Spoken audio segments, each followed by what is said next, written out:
Soal otsus ini apa namanya itu? Bukan soal menolak, soal menerimanya.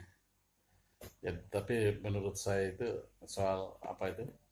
Implementasi atau regulasi ya.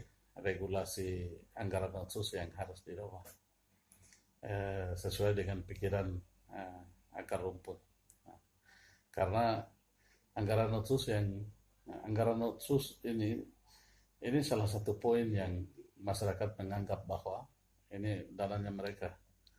Tapi otsus itu tidak secara langsung regulasinya langsung salurkan kepada masyarakat melalui MRP sebagai lembaga representatif lembaga adat. Karena lembaga MRP ini untuk menyimpan hak-hak dasar orang asli Papua dan di dalamnya otsus itu mengelola di MRP itu. Lembaga ini lembaga representatif masyarakat adat orang Papua. Lembaga ini sudah diakui oleh negara. Tapi lembaga ini mandek atau lembaga ini dia nganggur. Masa anggaran otsus untuk keperuntukan untuk masyarakat asli Papua itu tiga kategori. Satu itu masyarakat asli Papua, Papa Mama Papua.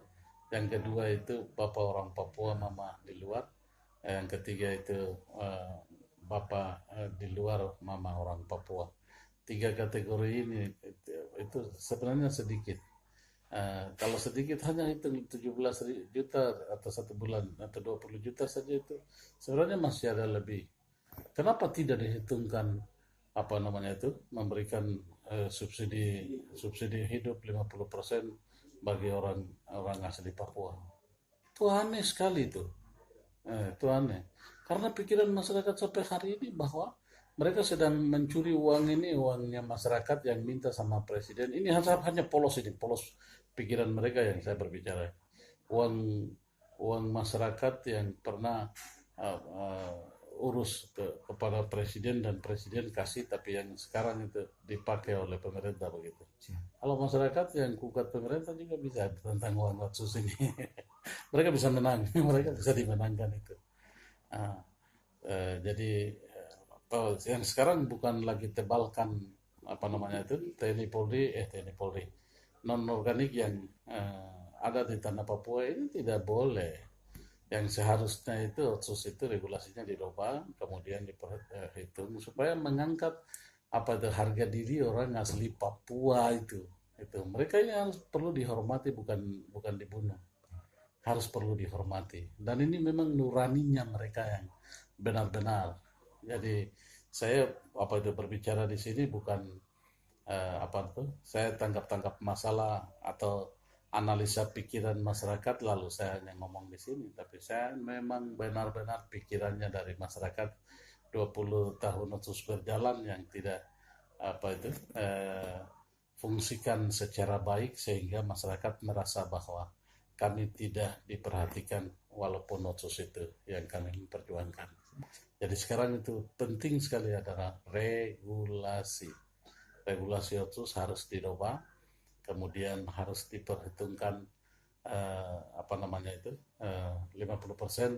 hak hidup orang asli Papua itu dibiayai oleh otsus. Itu berarti dia merasa bahwa biar masyarakat yang ada di pedalaman itu juga merasa bahwa saya dihormati, saya dihargai oleh negara, oleh pemerintah.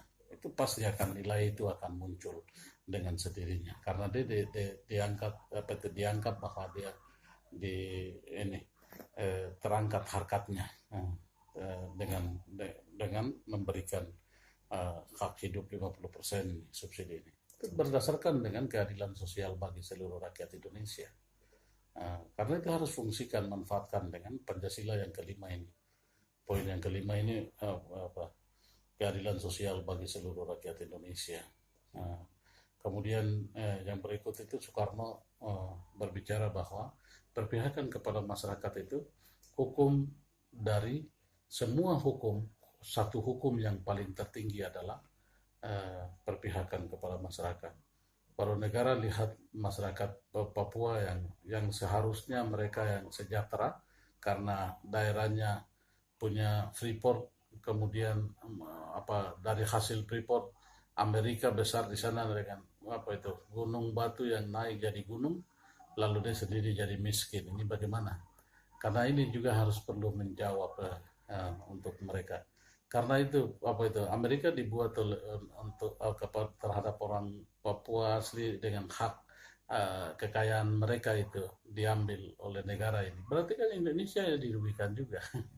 Jadi ini kerugian yang besar yang merasa oleh masyarakat Papua ini. Jadi kalau kekurangan uang subsidi 50% masyarakat itu kurang, otsusnya kurang, ambil dari eh, Freeport toh, masa royalti tidak bagikan dengan penambahan itu.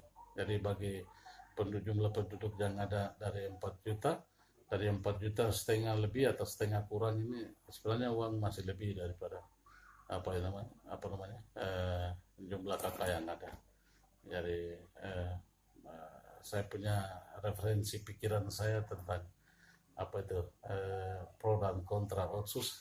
Saya pikir hanya menuju ke regulasi. Terima kasih.